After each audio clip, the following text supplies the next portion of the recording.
these are, when did we get these? We got these about July 7th of 2019. So these have been with us about a year and a month. Let's call it 13 months or so, which is about right, because after about 14 months is when we start to get our first marketable quality ones. And this one is about the right size. It's probably just about 3 inches. I've got little marks here. I have 3, yeah, it's just about 3 inches. And it's got a little bit of depth to it, but if you put it in your hand, it's kind of light. Yeah. And that means that the shell quality probably isn't quite there yet.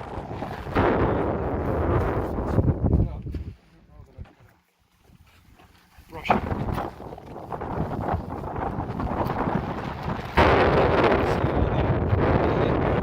Floopy shell is there, so this baby is still growing like crazy. It probably started the year at this size. You can kind of see that there's a ring in the shell there. Yep. And they kind of do that like a tree. Yeah, right, that makes sense. Yeah, not always exact, but pretty close. This top shell probably started this year at about here, and all this is 2020 growth. And do they grow in the winter at all? A little bit. Oysters will kind of slow their metabolism down as the water temperature decreases. Mm-hmm. They'll quit feeding, and then they'll mostly quit respiring, and they go into, you guys covered,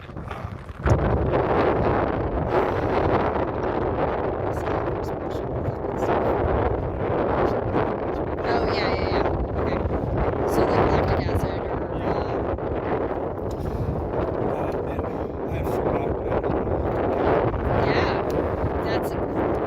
But it's still important. Yeah. It is. So, this oysters that we can take a look at, again, if you see I've cracked this bottom shell, Yeah. that shouldn't happen, and it's because this oyster is not really ready for prime time yet.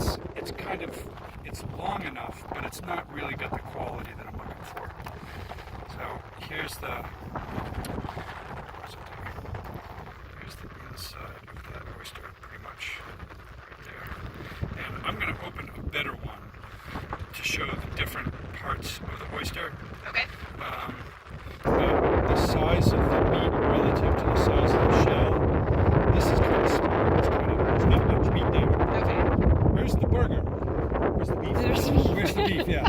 That's a really big bun. So Yes. this is the bun, there's the beef, and there's not much there. And once you open particularly the flat shell, Yep. which is the right-hand shell, or the right-hand valve. Okay. Yep. So if you're talking to your class about bivalves, Yep. two valves, 2 valves. left valve, right valve, left valve. All this stuff is that really soft, Oh, yeah. and then it starts to form. This stuff is Yeah.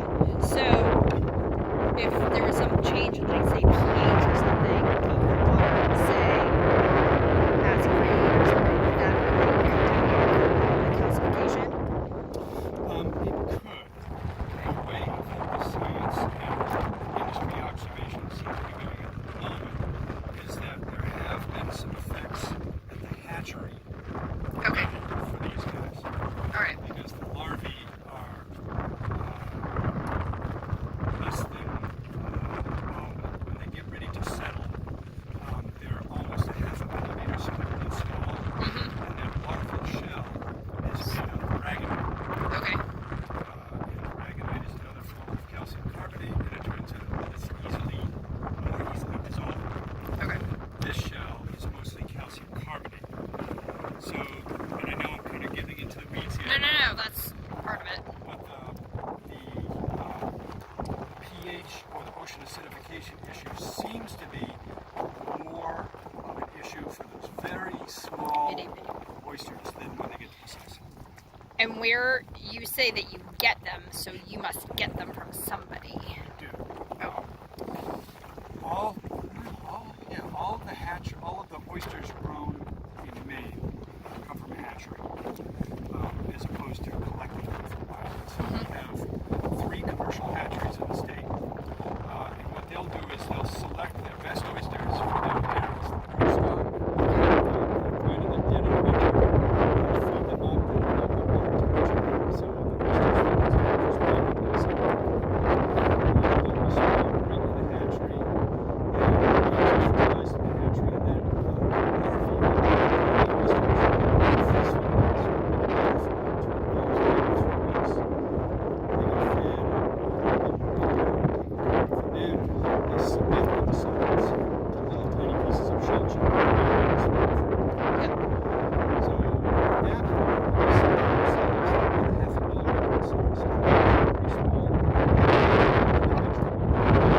So you could theoretically mitigate the ocean acidification here at here. That's a really good This one by the middle. Because that's all I imagine inside in a more controlled environment than you have out here. You're exactly right. The oldest of our hatcheries in Maine is founded and run by a guy named Bill Mook. And Bill has been very careful about noticing environmental changes in his hatchery. And he has had difficulties in his hatchery because of the changing environment.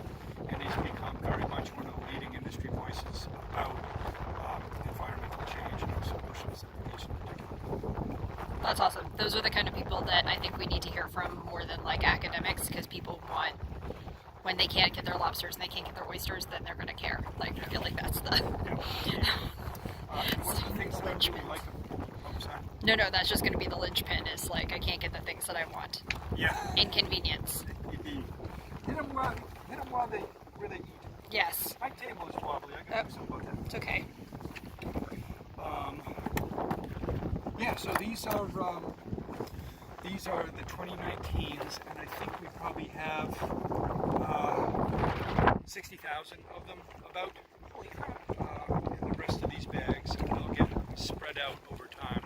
As I say, these bags are getting full, and we need more gear, need to do more work. Because in the end, it's really farming, and farming is hard work. You got it. That's what I learned about farming.